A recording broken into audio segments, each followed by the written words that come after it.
الحمد لله وكفى وسلام على عباده الذين اصطفى أما بعد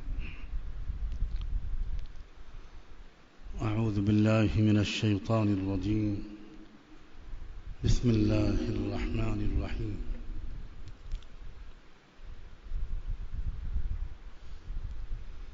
إن أول بيت وضع للناس للذي ببكة مباركا وهدى للعالمين فيه آيات بينات مقام إبراهيم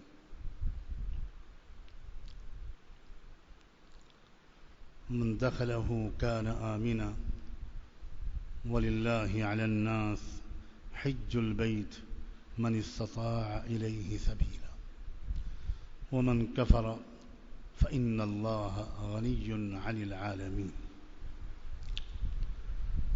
وقال تعالى الحج أشهر معلومات فمن فرض فيهن الحج فلا رفث ولا فسوق ولا جدال في الحج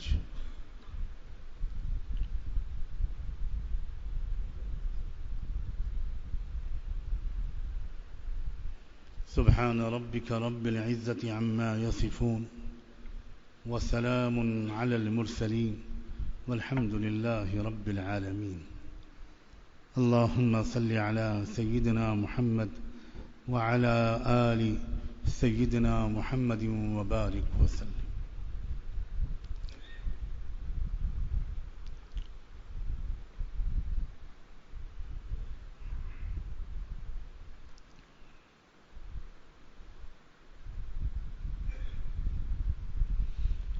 علماء نے لکھا ہے کہ حج ایک تکمیلی عمل ہے، یعنی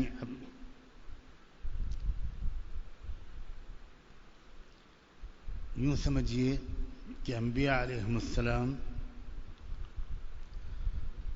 پہلے اپنی امتوں کے اندر ایک لمبی مدت تک محنت کر کے ان کے اندر صفات پیدا کرتے تھے،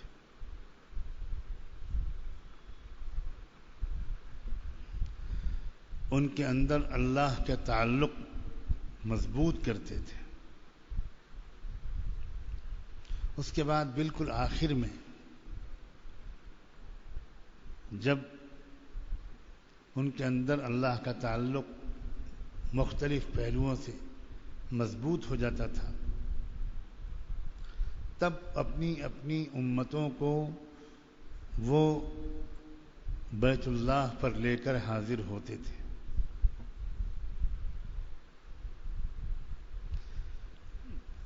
کیونکہ وہاں کی حاضری دو پہلو رکھتی ہے۔ اگر انسان نے وہاں کے حق کے لحاظ سے ادب کرنے کی کوشش کی، وہاں گناہوں سے 100% بچنے کی کوشش کرتا رہا، بچتا رہا، اور اس طرح وہاں وقت گزارا جس طرح وہاں گزارنا چاہیے، تب تو وہ اللہ کا ولی بن کر واپس لوٹتا ہے۔ اور اگر اللہ نہ کرے وہاں اس نے بھی گناہ کیے اور وہ کرتا رہا،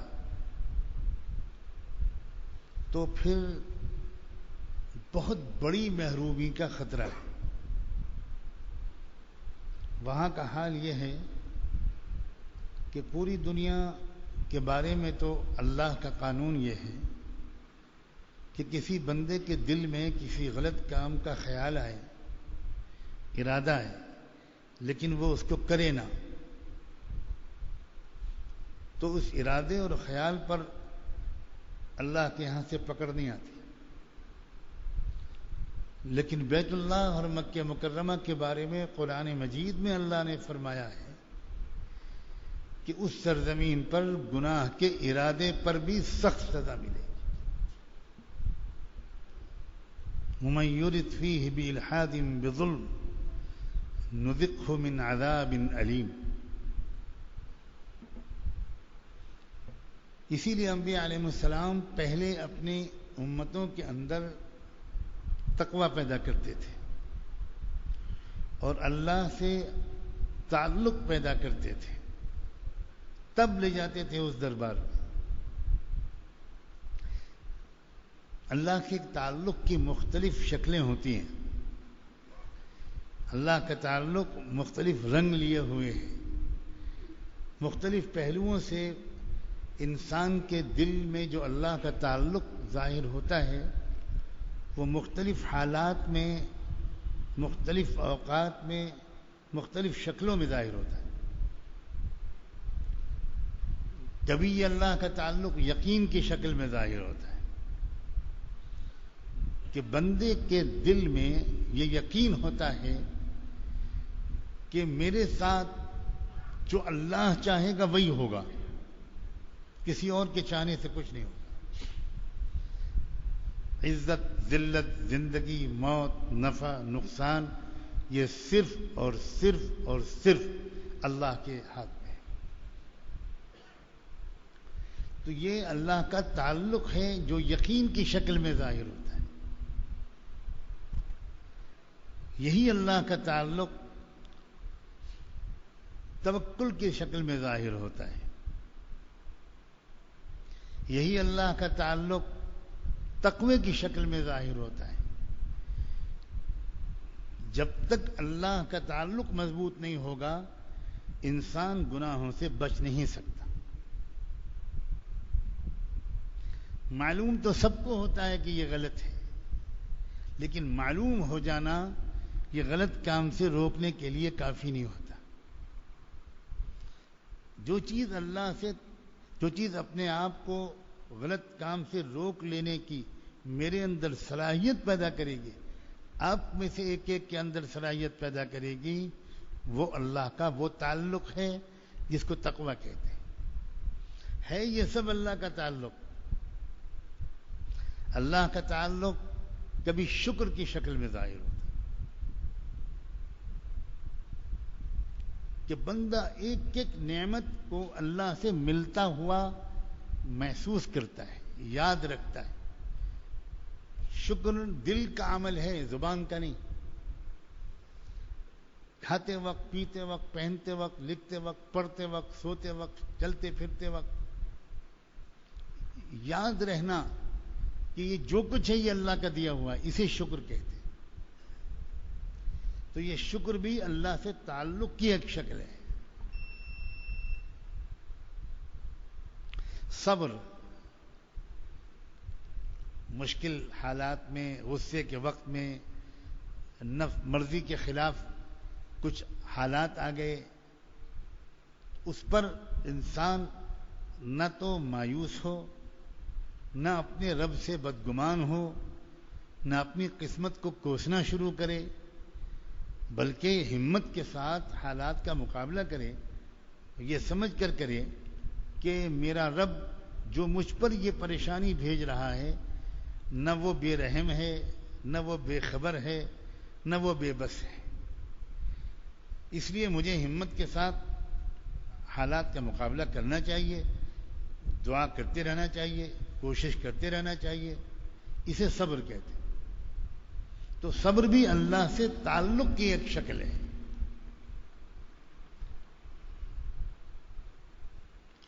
ڈر، خوف، خشیت، اللہ کا ڈر، جہنم کا، اللہ کے عذاب کا، غصے کا خوف، اللہ کی پکڑ کا ڈر، یہ بھی اللہ سے تعلق کی ایک شکل ہے.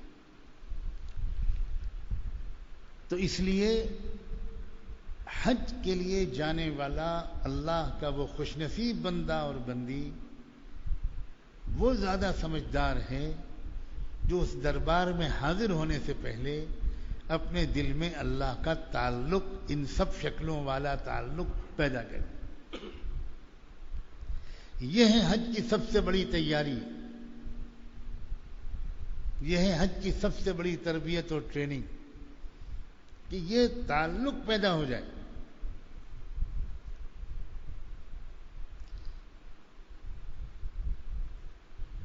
جو اللہ کے بندے وہاں حاضر ہو چکے انہیں دیکھنے کا موقع ملتا ہے اور حسرت کے ساتھ دیکھتے ہیں، انہیں کچھ خال خال اللہ کے ایسے بندے نظر آتے ہیں، ایسے حجاج جو تعداد کے لحاظ سے اب کم ہوتے جا رہے ہیں، ایسے لوگ نظر آتے ہیں کہ جنہوں نے اللہ سے تعلق کو پہلے سیکھا ہے پھر آئے ہیں، ان کا ایک منٹ بھی ضائع نہیں ہوتا۔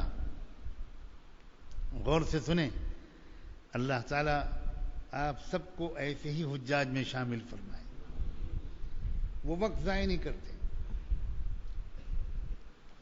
جو بغیر کسی تیاری کے، تیاری اور طرح کی بہت کرتے ہیں، لیکن یہ جو تیاری ہے تعلق والی، صبر، شکر، توکل، رضا، تقوی، خشیت، اللہ کی محبت،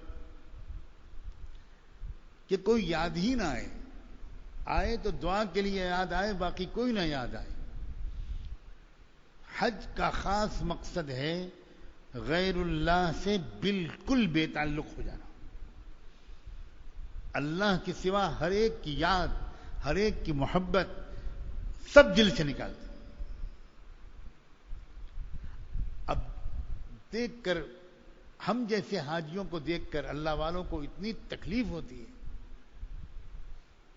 کہ وہاں طواف میں کر رہے ہیں اور موبائل سے باتیں بھی کر رہے ہیں۔ کیا مطلب اس کا؟ صحیح کر رہے ہیں، موبائل سے باتیں کر رہے ہیں، مطاف میں بیٹھے ہوئے ہیں اور فوٹو کھینچ رہے ہیں، اور بیوی سے اور بچوں سے اور لڑکوں سے اور داماد سے اور ایک ایک بزنس کا حال لے رہے ہیں اور ایک ایک بات پوچھ رہے ہیں۔ جو چیز مسئلے کے لحاظ سے حرام نہیں ہوتی اس سب چیز کو کرتا نہیں ہے سمجھدار آدمی۔ باہر چلتے ہوئے مٹی اٹھا کر آپ منہ پر مل لیں، یہ حرام تو نہیں ہے؟ بیٹھے ہیں حضرت محتم صاحب، پوچھئے مسئلہ، بالکل جائز ہے۔ تو کیا آپ کریں گے؟ مٹی اپنے اوپر ملیں گے؟ ہر جائز چیز نہیں کی جاتی،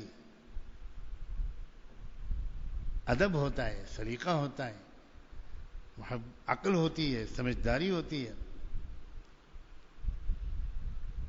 تو اصل تیاری حج کی اللہ کا تعلق اپنے اندر پیدا کرنا ہے، اصل یہ تیاری۔ ورنہ جو تیاری کر کے جاتے ہیں ایسے بہت کم لوگ ہیں اس دور میں، یہ بھی میں بار بار افسوس کے ساتھ عرض کرتا ہوں۔ ان کو یہ دیکھ کر عجیب تعلق، تکلیف ہوتی ہے کہ حج کر لیا، 5 دن تو گزر گئے ہنگامے میں، آپ نے مکے سے احرام باندھا، آپ مینا گئے، اور مینا میں آپ اگلے دن صبح اٹھے، وہاں سے عرفات بھاگے اور عرفات میں کچھ وقت گزارا، وہاں سے آپ پھر مزدلفہ آئے، رات آپ نے مزدلفہ میں گزاری، وہاں سے پھر آپ مینا آئے۔ اب مینا میں 1-2 دن گزر رہے ہیں، اس میں کنکریاں مارنا ہے، قربانی کا مسئلہ ہے، یہ تو 3-4-5 دن ہنگامے میں گزر گئے۔ باقی جو وقت مل رہا ہے 20 دن، 25 دن، کسی کو 40 دن، 30 دن۔ اب ایک تو وہ حاجی ہوتا ہے جو اللہ سے تعلق بنا کر گیا ہے، وہ کبھی تلاوت کرتا ہوا ملے گا، کبھی طواف کر رہا ہے، کبھی رو رہا ہے، کبھی دعائیں مانگ رہا ہے، کبھی درود شریف پڑھ رہا ہے، کبھی استغفار کر رہا ہے، کبھی کعبے کو محبت سے دیکھ رہا ہے، کبھی طواف پہ طواف کیے جا رہا ہے، نفلی طواف کر رہا ہے، بھاگ بھاگ کے، وہ 1 منٹ بھی اس کا ضائع نہیں جا رہا۔ لیکن بھائی جو ذکر کی مشق کیے بغیر گیا، جس کا دعا میں دل ہی نہیں لگتا، اللہ سے تعلق کی ایک شکل دعا بھی ہے، جس نے لمبی لمبی اکیلے کی دعائیں کبھی مانگی ہی نہیں، تو وہ کیا کرتے ہیں؟ آپ دیکھو گے، اللہ کرے کہ ایک بھی حاجی ایسا دیکھنے کو آپ کو نہ ملے، لیکن آپ دیکھو گے 15 حاجی وہاں بیٹھے ہیں، 10 وہاں بیٹھے ہیں، 5 وہاں بیٹھے ہیں، وہ باتیں کر رہے ہیں، وہ گپ لڑا رہے ہیں، وہ ون ڈے میچ کا اسکور پوچھ رہے ہیں ایک دوسرے سے، کیا اسکور ہے، وہ باتیں کر رہے ہیں کہ پاکستان میں کیا ہو رہا ہے، بنگلہ دیش میں کیا ہو رہا ہے، بمبئی میں کیا ہو رہا ہے، بیٹھے ہیں حرم میں۔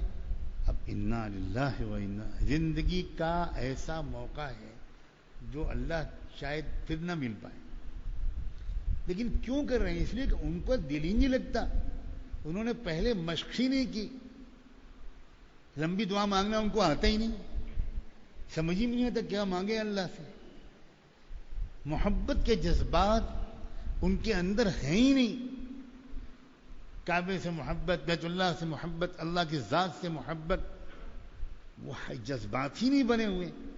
وہ خالی قانونی قسم کا فریضہ ادا کرنے کے لیے آئے ہیں, اور قانونی قسم کا انہوں نے طواف بھی کر لیا, سعی بھی کر لی, اور یہ بھی کر لیا, وہ بھی کر لیا, دعا بس ختم. اب باقی ان کی سمجھ میں نہیں آ رہا کہ وقت کیسا ہے. ہم نے ایسے لاکھوں یا ہزاروں حاجیوں کو دیکھا ہے جو حج کے بعد ان کے اوپر گھر کی یاد سوار ہوتی, اور وہ اپنے معلم سے, اپنے ایجنٹ سے, اپنے اس سے مل کر کہنے لگتے ہیں کہ بھائی ہماری سیٹ 10 دن پہلے والی فلائٹ میں کرا دو, 15 دن پہلے والی فلائٹ میں کرا دو. یعنی بھاگے یہاں سے اس لیے کہ حج ہو گیا. اللہ اکبر. یہ بڑی خطرناک بات ہے دوستو, اور یہ ہوتا ہے اکثر کے ساتھ ہوتا ہے, اور نہ ہو تو تعجب ہوگا, ہونے پر کوئی تعجب نہیں. اس لیے ہونے پر تعجب نہیں کہ محبت تو بیوی سے ہے, محبت تو بچوں سے ہے, محبت تو کاروبار سے ہے, اللہ سے محبت نہیں ہے. مانتے ہیں ٹھیک ہے, لیکن محبت الگ چیز ہوتی ہے. محبت کا تعلق دل میں بنائے بغیر حج کے لیے جانا, بھائی یہ غلطی اللہ کرے کوئی نہ کرے. محبت کا تعلق بنائے. مدینہ منورہ پہنچ گئے, کل 8-9 دن کے لیے پہنچے ہیں. اب وہاں بھی سمجھ ہی میں نہیں آ رہا ہے کہ کیا کریں. وہاں تو طواف بھی نہیں کرنا, وہاں سعی بھی نہیں کرنا, وہاں نہ صفا نہ مروہ, نہ وہاں بیت اللہ. کریں کیا؟ ایک آدھ بار کسی کے ساتھ جا کے وہاں بھیڑ میں سلام پڑھائے, باقی کچھ پتہ ہی نہیں کہ کیا کریں. پھر بیٹھے ہیں مسجد نبوی, لیٹ گئے, نیند آ گئی, مسجد نبوی میں لیٹ گئے, بغیر وضو نماز پڑھ لی. میں سچ کہہ رہا ہوں, ایسے ہزاروں حاجی ہوتے ہیں جو وہاں سو جاتے ہیں, اٹھ کے وہی نماز پڑھ لیتے ہیں. یعنی اس قدر دکھ ہوتا ہے. اس کا مطلب یہ ہے کہ انہوں نے یہاں آنے کی یہ والی تیاری نہیں. انہوں نے سر کے درد کی گولی بھی رکھ لی, پیٹ کے درد کی گولی بھی رکھ لی, اور کھانے سے پہلے کی گولی بھی رکھ لی, کھانے کے بعد کی گولی بھی رکھ لی, اور شوگر کی دوا بھی رکھ لی, اور بلڈ پریشر کی دوا بھی رکھ لی, اور ڈاکٹر سے یہ بھی پوچھ لیا اور وہ بھی پوچھ لیا, اور ڈاکٹر نے یہ بھی بتا دیا کہ دیکھو بہت گرمی میں حج پڑ رہا ہے, وہاں تم دہی بہت کھانا, لسی بہت پینا, سیب بہت کھانا, پنیر بہت کھانا. یہ سب یاد ہے. باقی ان کی سمجھ ہی نہیں آ رہا کہ یہاں مسجد نبوی میں بیٹھ کے کریں کیا.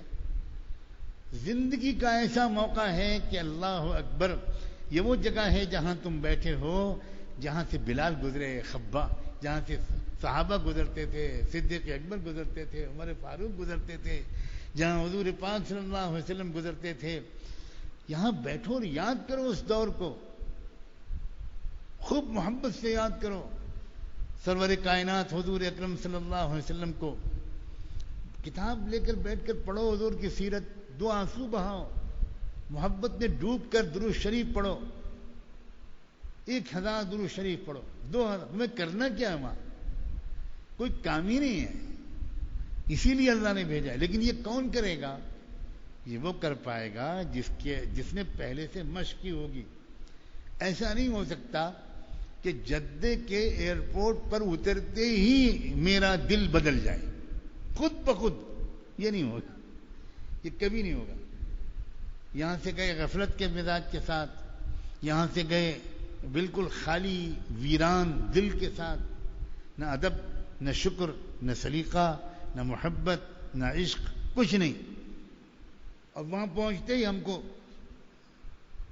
ہمارا دل عاشقوں جیسا دل بن جائے. یہ نہیں ہو سکتا. سال ہاں سال, 20 سال اپنا دل بنانے کی محنت کرتا تھا وہ سمجھدار حاجی جو حج کو جانتا تھا. یہ حج ہے کیا, کیا چیز ہے اس دربار کی حاضری, دل کی کیفیت ہر آن کیا ہونی چاہیے, ہر پل کیا ہونی چاہیے. اب کسی نے اپنے اخلاق اچھے نہیں بنائے, پہلے سے اپنے اخلاق پر محنت نہیں کی, مزاج میں غصہ ہے, اس نے غصے کو قابو میں کرنے کے طریقے بزرگوں سے نہیں پوچھے, اس نے غصے کو کنٹرول کرنے کی مشق نہیں کی. تو یہاں تو گزر گئی زندگی 40-50 سال. اکثر غصہ بیوی پر نکلتا رہا, غصہ بچوں پر نکلتا رہا, ملازموں پر نکلتا رہا, غریبوں پر نکلتا رہا. اب یہ غصہ قدم قدم پر حج کو برباد کرے گا. اتنا غصہ حج میں آتا ہے کہ اللہ کی پناہ. ہم لوگوں نے جب بچپن میں تفسیر پڑھنی شروع کی, قرآن کا ترجمہ پڑھنا شروع کیا, تو جب یہ آیت آئی کہ فمن فرض فیہن الحج فلا رفث ولا فسوق ولا جدال فی الحج, کہ بھئی جو حج کے لیے جائے وہ 3 چیزوں سے بہت زیادہ پرہیز کرے, بالکل نہیں ہونا چاہیے. اس میں سے ایک چیز تھی کہ حج میں جھگڑا نہ کرے. تو ہماری سمجھ ہی میں نہیں آتا تھا کہ اللہ میاں نے یہ کیوں کہا ہے کہ حج میں جھگڑا نہ کرے. ارے بھائی حج میں کوئی جھگڑا کرتا ہوگا؟ جب ہم لوگ بچے تھے نہیں جانتے تھے تو سوچے حج میں جھگڑا یہ کیوں اللہ تعالیٰ نے کہا. جب پہلا حج کیا تو پتہ چلا کہ اللہ تعالیٰ اس طرح کی 10 آیتیں اور اتار دیتے تب بھی کم تھی. اللہ معاف کرے, ہر قدم پر جھگڑا ہوتا ہے. آپ جب بمبئی ایئرپورٹ پہنچیں گے, کہاں سے جائیں گے آپ لوگ؟ بمبئی سے. تو جھگڑا شروع ہوگا. ابھی میں بتا رہا ہوں, ہو سکتا ہے تربیت میں کسی نے بتایا ہو. وہی جھگڑا شروع ہوگا. جھگڑا ہوگا ایئر انڈیا والوں سے, جھگڑا ہوگا ایئر لائن والوں سے, جھگڑا ہوگا ایئرپورٹ کے ملازموں سے, جھگڑا ہوگا آپس میں. کیوں جھگڑا ہوگا؟ غسل خانے 2 ہیں اور آپ سب احرام وہیں باندھیں گے. تو اب وہ جھگڑا ہوگا نہانے پر, وہ جھگڑا ہوگا احرام باندھنے پر. حاجی صاحب جھگڑ رہے ہیں. اب ہندو اسٹاف دیکھ رہا ہے کہ یہ جا رہے ہیں, یہ حج پہ جا رہے ہیں. جو وہاں غیر مسلم اسٹاف ہے وہ دیکھ رہا ہے. مجھ سے کتنے آفیسرز نے کہا کہ مولانا کیا ان لوگوں کو اتنا نہیں سکھایا جا سکتا کہ حج یاترا پر جا رہے ہیں اور لڑ رہے ہیں, ہمیں پولیس کو بلانا پڑ رہا ہے ان کو کنٹرول کرنے کا. کتنی شرم کی بات ہے. ہندو آفیسرز حاجیوں کو بڑی عقیدت و محبت سے دیکھتے ہیں اور ان کو باقاعدہ ان سے ہاتھ جوڑ کے پرارتھنا کرتے ہیں کہ صاحب ہم کو بھی دعا کر دیجیے گا, ہماری بچی بیمار ہے ذرا اس کے لیے دعا کر دیجیے گا. اور ہم جھگڑ رہے ہیں.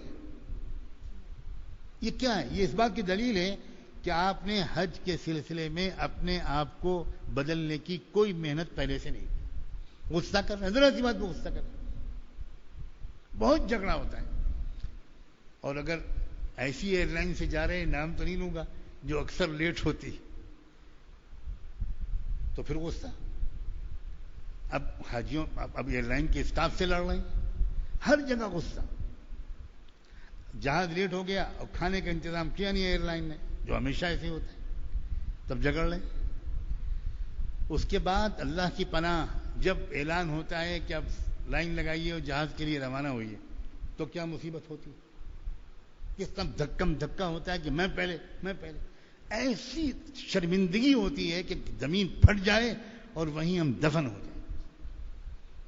لڑ رہے ہیں سفید داڑھی والے اور لال داڑھی والے اور کالی داڑھی والے, احرام باندھے ہوئے ہیں اور لڑ رہے ہیں. یہ کیا ہے بھائی؟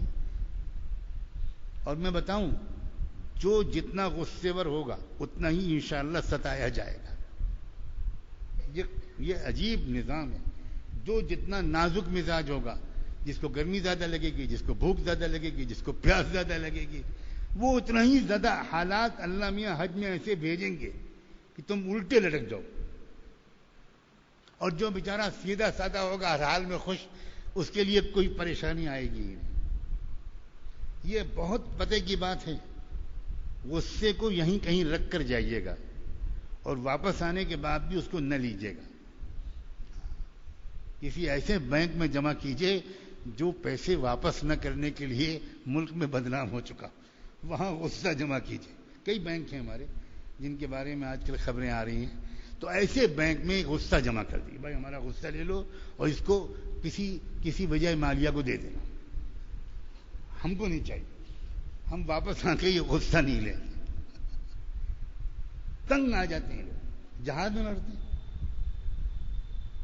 میں کھڑکی پہ بیٹھوں گا, میں ادھر بیٹھوں گا. ایئر لائن والے جہاز حاجیوں کے احترام میں جانتے کیا کرتے ہیں؟ احترام میں کہ دیکھیے ہم نے سیٹ نمبر فکس نہیں کیا، آپ اپنی سہولت سے جس کو جو سیٹ اچھی لگے بیٹھ جائے، بس مہابھارت شروع۔ مجھے خود کہنا پڑا ایئر انڈیا کے مینیجر سے کہ آپ سیٹ متعین کیا کیجئے اور ڈنڈے والے پولیس والے بھیجا کیجئے جہاز، کہ کوئی آدمی اپنی سیٹ کے علاوہ کسی اور جگہ بیٹھے تو اس کو پٹائی کر کے ہٹاؤ۔ وہ بیچارے احترام کرتے ہیں کہ بھئی آپ عورتیں ہیں، بچے ہیں، بیمار ہیں، بوڑھے ہیں، اب کوئی کھڑکی والی سیٹ پہ بیٹھنا بہتر سمجھتا ہے، کسی کو الٹی آتی ہے، کسی کو بار بار پیشاب لگتا ہے تو وہ ادھر والی سیٹ پہ بیٹھے گا جس کو جانا آسان ہو۔ وہ الٹا ہماری رعایت میں کرتے تھے اور اس کے نتیجہ ہوتا ہے وہ جہاز میں لڑائی ہوتی تھی کہ اللہ، یہ حاجی جا رہے ہیں کہ ڈاکو جا رہے ہیں، یہ کون لوگ ہیں بھائی، یہ کیوں ہے؟ انہوں نے سب طرح کی تربیت لی، ٹیکے بھی لگوائے اور سب کچھ کیا، لیکن اللہ کا تعلق نہیں سیکھا، صبر نہیں سیکھا، غصے کو قابو میں کرنا نہیں سیکھا، اپنے بھائی کو معاف کرنا نہیں سیکھا، برداشت کرنا نہیں سیکھا، یہ سیکھا ہی نہیں۔ حالانکہ دیکھو اللہ تعالیٰ نے حج کو رمضان کے بعد رکھا ہے، یہ بھی اللہ تعالیٰ کی پوری حکمت ہے کہ رمضان میں پورا مہینہ انسان نے زبان کو بھی قابو میں رکھا، آنکھوں کو بھی قابو میں رکھا، کان کو بھی قابو میں رکھا، گناہوں سے بچا، معاف کیا۔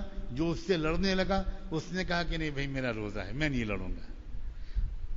پہلے یہ پوری مشق کرائی اور رمضان میں کے بعد شوال کا چاند نکلتے ہی حج کا موسم شروع ہو۔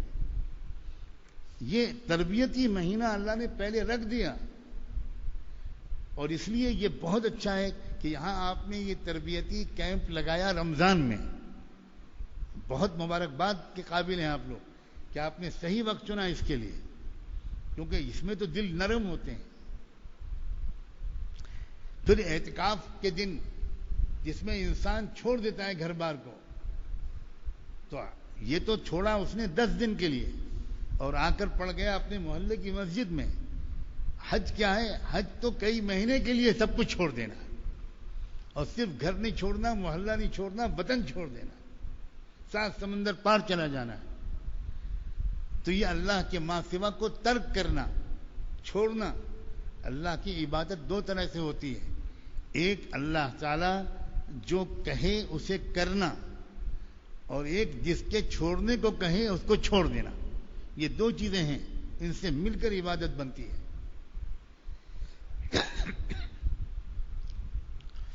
تو بہت اہم بات یہ ہے کہ بھائی غصے کو قابو میں کرنا سیکھ لیجئے، غصے کو کنٹرول کرنا سیکھ لیجئے، برداشت کرنا سیکھ لیجئے، مسکراتے رہنا سیکھ لیجئے۔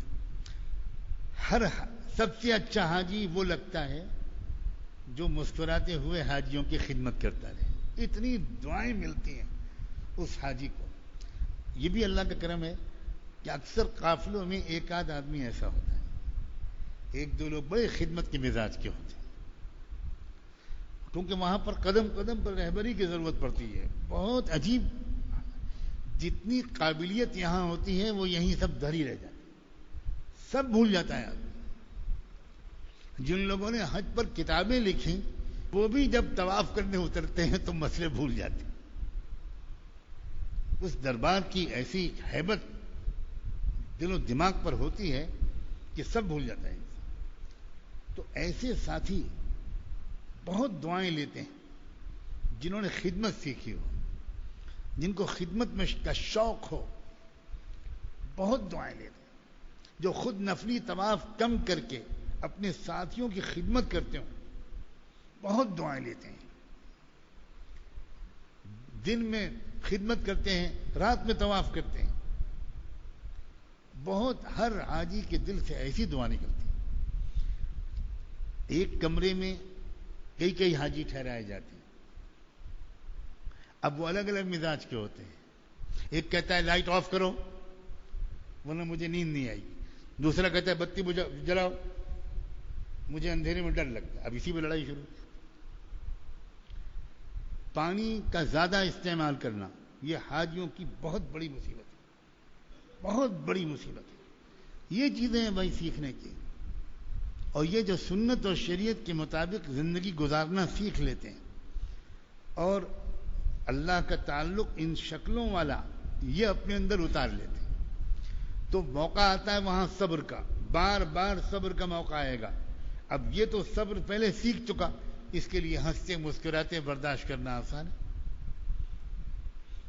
کئی بار ایسا ہوتا ہے کہ آپ کو کہا جاتا ہے معلم کی طرف سے کہ مدینے جانے کے لیے بس تیار ہے، سامان لے کر اتر جائیے۔ آپ سامان لے کے اتر گئے، وہاں بس کے نام کی کوئی چیز نہیں، بیٹھے رہیے فٹ پاتھ پر۔ ہاں ابھی آ رہی۔ وہ جب آپ پوچھیں گے ابھی آتی ہے، بس ابھی آتی ہے۔ بعض وقت 15 گھنٹے، بعض وقت 24 گھنٹے فٹ پاتھ پر بیٹھا رہنا پڑتا ہے۔ ہوٹل پیچھے ہے، آپ ہوٹل سے نکل کے سڑک پہ بیٹھے ہیں، جس ہوٹل سے آپ نکلے ہیں پیچھے آپ کے، اب آپ اس میں جا نہیں سکتے، اس لیے کہ اس ہوٹل میں اب اس معلم کے دوسرے حاجی آ گئے، اب بس لیٹ ہو گئی، وہاں کی ٹریفک میں، وہاں کی بھیڑ میں یہ تو ہوتا ہی ہوتا ہے۔ تو اس وقت بہت غصہ آتا ہے حاجی، اور ایسی گالیاں دیتے ہیں وہاں بیٹھ کر معلم کو، اس کی ٹیم کو، اتنا برا بلا کہتے ہیں۔ اب اس وقت اگر یہ طے کر لے کہ اللہ ہم تو آپ کے مہمان ہیں، آپ نے بلایا حاضر ہو گئے، ہم جس قابل نہ تھے کہ یہاں آتے، یہی مہربانی آپ کی کہ آپ نے یہاں بلا لیا۔ اللہ ہم کمزور ہیں، ذرا عافیت کا، سہولت کا معاملہ کر دیجئے، لیکن اللہ ہم کسی سے ناراض نہیں۔ تو وہی وقت آپ کا بجائے غصہ گرمی کرنے کے ذکر میں گزر جائے، نکالیے قرآن پڑھنا شروع کر دیں۔ تو یہ ہے حج کی نزاکتیں، یہ ہیں حج کے اصلی مسائل۔ اگر ذکر میں، دعا میں وقت گزارنے کی عادت نہیں ہوئی تو کیا کریں گے عرفات؟ تھوڑی دیر اجتماعی دعا کوئی کرائے گا، 8-10 گھنٹے تو نہیں کرائے گا۔ عرفات میں آپ پہنچ جائیں گے صبح 9 بجے، 8 بجے، 10 بجے، اور عرفات کے وقوف کا وقت شروع ہوگا دوپہر 11:30 پونے 12 بجے سے، 12 بجے سے۔ اب اس کے بعد آپ کے اگر خیمے میں کوئی پرانے ساتھی موجود ہیں، کوئی بزرگ، کوئی عالم موجود ہیں، تو وہ اجتماعی دعا کرائیں گے۔ لمبی سے لمبی اجتماعی دعا ہوگی تو آدھے گھنٹے کی ہوگی۔ پھر اس کے بعد اب مشق ہے نہیں لمبی دعا مانگنے کی رو کر، تو پڑ جائیں گے آپ، وہاں کو لیٹیں، وہاں لیٹیں، وہاں لیٹیں، کھانے کی فکر ہے، پیپسی کی فکر ہے، اس کی فکر ہے، اس کی فکر ہے، بہت وقت ضائع ہوتا ہے۔ عرفات کے میدان ایک ایک لمحہ قیمتی، چمٹ کر رو کے تڑپ کے مانگیے اللہ سے، دنیا بھی مانگیے، دین بھی مانگیے، صحت مانگیے، کاروبار مانگیے، جو گھریلو پریشانیاں ہیں ان کو اللہ کے سامنے رکھیے، مغفرت مانگیے، جنت مانگیے۔ مانگتے مانگتے تھک جائیے، تھوڑی دیر کے لیے چپ ہو جائیے، اللہ میں سے باتیں کرنے لگیے، ذرا دیر ریلیکس ہو جائے، پھر مانگنا شروع کیجیے۔ تو یہ ذوق دعا کا اگر پہلے بنا ہوا ہوگا تب وہاں آسانی ہوگی۔ ابھی سے لمبی لمبی دعائیں اکیلے میں مانگنے کی عادت ڈالی۔ ہمارے ساتھی لوگ اجتماعی دعات میں آمین تو کہہ لیتے ہیں، لیکن اکیلے دعا مانگنے کی مشق بہت کم لوگوں کو ہوتی ہے۔ اکیلے ذکر کرنا، اکیلے تسبیحات، اکیلے قرآن مجید کی لمبی تلاوت، اس کی عادت ڈالیں، آپ کو بہت زیادہ نفع ہو۔ ایک دوسرے کا خیال رکھنا۔ کنکری مارنے کے موقع پر اتنے بڑے بڑے حادثے ہر سال ہوتے ہیں، اکثر صرف اس لیے ہوتے ہیں کہ اکرام مسلم ہمارے اندر نہیں اترا، بس ہم دوسرے کا خیال نہیں رکھتے، صرف اس لیے کہ ہمیں عادت ہی نہیں ہے دوسرے کا خیال رکھنے کی، اس لیے، ورنہ کوئی سوال ہی نہیں پیدا ہوتا۔ ایسے شاندار انتظامات وہاں کر دیے گئے، اس کے باوجود حادثے ہو رہے ہیں، صرف اپنی جلد بازی اور پھوڑ پن کی وجہ سے کہ دوسروں کو تکلیف نہ پہنچے۔ یہ مشق کر لیجیے، یہ مزاج بنا لیجیے۔ تو یہ ساری محنتیں اپنی اندر تبدیلی لانے کی جانے سے پہلے ہوتی ہیں، وہاں یہ کام آتی ہیں، وہاں محنت کرنے کا موقع نہیں ملے گا کہ وہاں آپ صبر سیکھیں، شکر سیکھیں، تقوی سیکھیں، وہاں نہیں ملے گا۔ یہ چند باتیں ہیں جو میں نے یاد دہانی کے لیے کی اور مکے سے مدینے حاضری، اللہ اکبر، راستے کا وقت کیسے گزرے. آپ تھکے ہوئے ہوں کوئی حرج نہیں، تھوڑی دیر کے لیے آنکھ لگا لیجئے، بس میں آرام کر لیجئے، لیکن یہ کوشش کیجئے کہ مدینہ پہنچنے سے پہلے، اگر 1-2 گھنٹے پہلے آپ راستے میں کہیں رکتی ضرور ہے گاڑی، تو میں تو اکثر یہ رائے دیتا ہوں لوگوں سے کہ مکے سے روانہ ہونے کے وقت تو سو جاؤ، بس جو کھانا ہو وہ کھا لو اور سونا ہو سو جاؤ. اس کے بعد آدھی دور چلنے کے بعد وہ گاڑی رکے گی، بس رکے گی، وہاں اتر جاؤ، نماز کا وقت ہو تو نماز پڑھو، وضو کر لو، فریش ہو جاؤ، تاکہ اب مدینے کی جو محبت ہے، مدینے والے کی محبت، مدینے کی محبت، اس میں ڈوب جاؤ. اب کتاب نکالو، درود شریف پڑھنا شروع کرو، نعتیں پڑھنا شروع کرو، مدینے کی محبت کے جذبات اپنے اندر پیدا کرو، تاکہ مدینے میں داخلہ ہو تو غفلت کے ساتھ نہ ہو، محبت کے ساتھ ہو. جو وقت مدینہ منورہ میں گزرے اس میں کثرت سے درود شریف پڑھنا چاہیے، چلتے پھرتے اٹھتے بیٹھتے کثرت سے درود شریف پڑھنا چاہیے. اللہ تبارک و تعالی صحیح حاضری دونوں درباروں کی نصیب فرمائے، ادب کے ساتھ، محبت کے ساتھ، اور اللہ کے تعلق کے ان پہلوؤں کو ابھی جانے سے پہلے اللہ والوں کے پاس کیوں جانا پڑتا ہے؟ دیکھو، یہ چیزیں وہیں ملتی ہیں جہاں پہلے سے ہوں. صابن کی دکان پر کاغذ نہیں ملے گا، کاغذ کی دکان پر گوشت نہیں ملے گا، جو جگہ جس چیز کی ہے وہاں ملے گی. تو یہ تو اللہ کا تعلق ہے، یہ ان کے پاس ملتا ہے جنہوں نے پہلے محنت کر کے اللہ کا تعلق حاصل کر لیا، ان سے ملتا ہے. ان کی صحبت کے بغیر، ان کے پاس کچھ وقت گزارے بغیر، ان سے یہ تعلق کے انداز سیکھے بغیر یہ چیزیں کسی کے دل میں پیدا عام طور پر نہیں ہو پاتی. اس لیے ایک بہت بڑی تیاری یہ ہے، چونکہ ادھر سے عام طور پر غفلت رہتی ہے، اس لیے میں نے اس وقت، پہلے سے ارادہ نہیں تھا لیکن اس وقت یہ دل میں خیال آیا کہ کسی طرح مجھے بھی کچھ ثواب مل جائے، آپ لوگوں کے سامنے اس پہلو پر بھی کچھ باتیں آ جائیں. کیا پتہ اللہ تعالیٰ آپ میں سے بہت سو کو ادھر توجہ کر دے، آپ دعا والے بن جائیں، آپ نماز میں رونے والے بن جائیں، آپ لمبے رکوع اور لمبے سجدے کرنے والے بن جائیں، آپ اخلاق والے بن جائیں، آپ معاف کرنے والے بن جائیں، آپ محبت والے بن جائیں، آپ پڑوسی کا حق ادا کرنے والے بن جائیں، آپ دوسروں کو تکلیف نہ پہنچا کر خود تکلیف برداشت کرنے والے بن جائیں. آپ کا حج نور علی نور ہو جائے گا اور ولایت کا نور لے کر انشاءاللہ ایسے لوگ واپس آئیں گے. اللہ تبارک و تعالی قدم قدم پر دستگیری فرمائے، رہبری فرمائے، مقبول اور مبرور حج نصیب فرمائے. دعا فرمائے. سبحانك اللهم وبحمدك نشهد أن لا إله إلا أنت نستغفرك ونتوب إليك. اللهم صل على سيدنا محمد وعلى آل سيدنا محمد وبارك وسلم. ربنا ظلمنا أنفسنا وإن لم تغفر لنا وترحمنا لنكونن من الخاسرين فلا تجعلنا من الخاسرين. اللہ، ہم آپ کے بندے آپ کے حضور میں حاضر ہیں، ظاہر میں تو ہم آپ کے بندے ہیں، در حقیقت ہم نہایت گندے ہیں. اللہ ہمیں معاف فرما دیجئے، معاف فرما دیجئے. اللہ پورے عالم میں، ہمارے ملک میں اور اس مجلس میں آپ نے اپنے جن بندوں کو حج کے لیے قبول فرمایا، اے اللہ انہیں قدر کی توفیق عطا فرما، شکر کی توفیق عطا فرما. اللہ ہم خطا کار و قصوروار ہیں، ہمیں تو کچھ طریقہ نہیں، ہم بے ادب، جاہل اور گنوار لوگ ہیں. اللہ ہم اس دربار میں کیسے حاضر ہوں گے؟ اللہ آپ ہی سکھا دیجئے، ہمیں سیکھنے کی توفیق عطا فرما. اللہ پہلے ہی سے ہمارے گناہوں کو معاف فرما.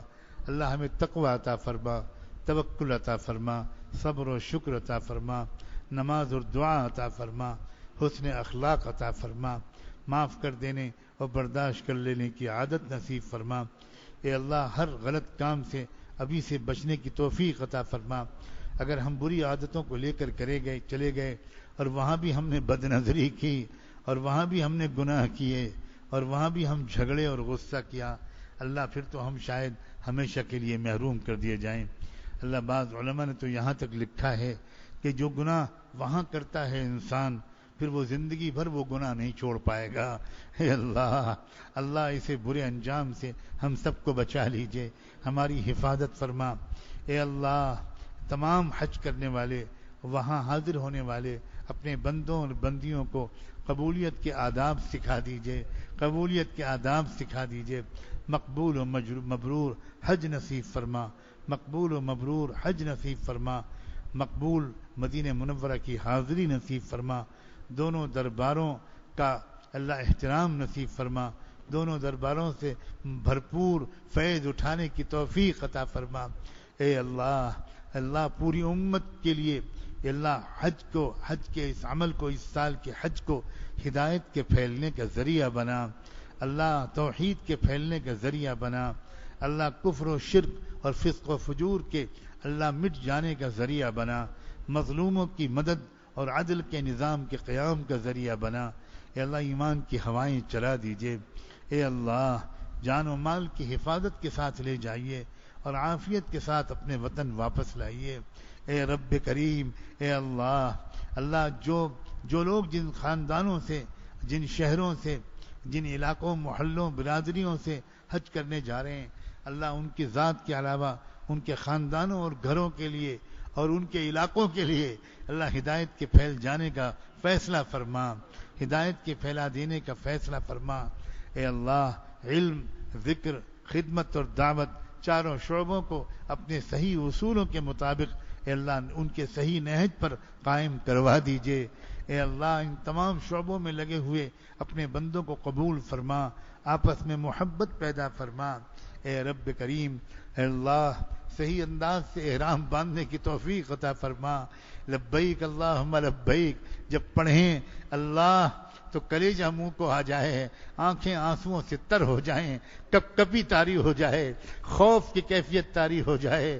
اللہ اس دربار میں حاضر ہوتے ہوئے بے ادبی سے بچائیے گا، بدنگاہی سے بچائیے گا. اللہ بیت اللہ پر پہلی نظر جب پڑتی ہے تو آپ نے عجیب اعلان فرمایا ہے، جو مانگو گے دے دوں گا. اللہ اس پہلی نظر میں بھرپور دعائیں مانگنے کی توفیق عطا فرما. اے اللہ سب سے سارے حقوق ادا کر کے جانے کی توفیق عطا فرما، سب سے معافی مانگ لینے کی توفیق عطا فرما. سب کو معافی مانگ لینے، خاندان میں اکثر لوگوں کے کسی نہ کسی سے جھگڑے ہوتے ہیں، ہاتھ جوڑ کے اور پیر پکڑ کے معافی مانگ لینے کی توفیق عطا فرما. اللہ اگر جھگڑے لے کر وہاں گئے تو شاید وہاں کی ایک نماز قبول نہ ہو، ایک دعا قبول نہ ہو. اللہ بڑی اہمیت کے ساتھ عقیدوں کی اصلاح کی فکر عطا فرما، معاشرت اور معاملات اللہ درست کرنے کی توفیق عطا فرما. حرام لقمے سے بچا، حلال کمائی کے ساتھ وہاں حاضری عطا فرما، حلال کمائی کے ساتھ، خالص حلال کمائی کے ساتھ وہاں حاضری کی توفیق عطا فرما. ورنہ ایک طواف بھی قبول نہ ہوگا، ایک دعا بھی قبول نہ ہوگی. اے اللہ انبیاء علیہ السلام بھی وہاں لرزتے اور کانپتے ہوئے جاتے تھے. اے اللہ ہم بے ادب گنوار لوگ، اے رب کریم، اے اللہ جانے کی خوشی بھی ہوتی ہے اور جاتے ہوئے ڈر بھی لگتا ہے. اے رب کریم کسی اچھے اپنے عاشق کا ساتھ نصیب فرما، کسی اللہ والے کا ساتھ نصیب فرما، حج میں اچھے ساتھی عطا فرما، راستے میں بھی اور وہاں کے قیام میں بھی، اور اللہ مناسک حج کو ادا کرتے ہوئے بھی، عرفات میں بھی، مزدلفہ میں بھی. اللہ کیا جگہ ہے عرفات! آپ نے تو یہاں تک کہہ دیا جو عرفات کے میدان میں حاضر ہو گیا اور اس نے مجھ سے وہاں معافی مانگ لی، میں وعدہ کرتا ہوں کہ میں اس کو معاف کر دوں گا. اللہ پہنچا دیجیے گا، اللہ پہنچا دیجیے گا. ڈر لگ رہا ہے کہ اپنے گناہوں کی وجہ سے کہیں اس سے پہلے ہی کوئی حادثہ نہ پیش آ جائے اور اللہ تعالیٰ کی طرف سے، آپ کی طرف سے یہ فیصلہ ہو جائے یہ بدبخت نہیں آ پائے گا، اس کو مت آنے دو، اس کو پہلے ہی اٹھا لو، اس کی روح کو قبض کر لو، اس کی ٹانگ توڑ دو، یہ نہ وہاں آنے پائے. اللہ ایسی معذوریوں، محرومیوں، مجبوریوں، بیماریوں اور ایسے تمام اسباب سے ہماری حفاظت فرما.